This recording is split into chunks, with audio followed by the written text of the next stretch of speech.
आने वाला सवेला शक्कर जड़ा वाला भावे जो चलिए सीधा ग्रोच पाई जाते नहीं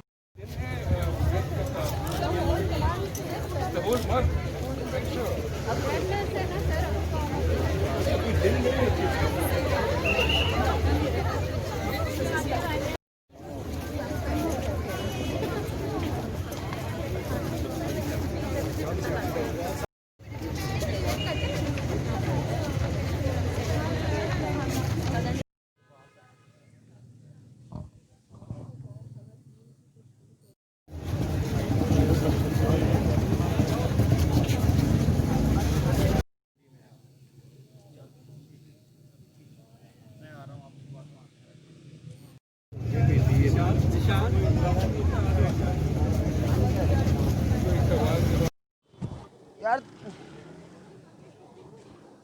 थोड़ा जाके आ जाना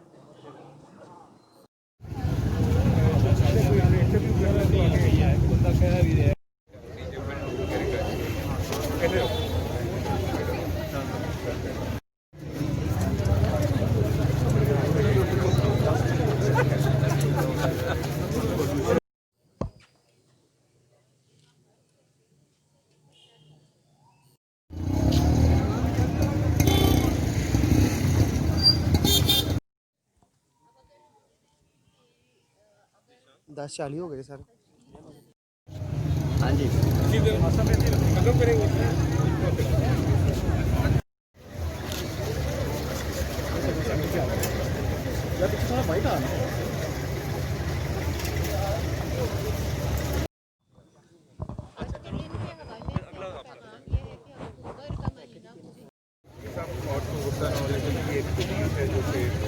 प्रेवलेंट है।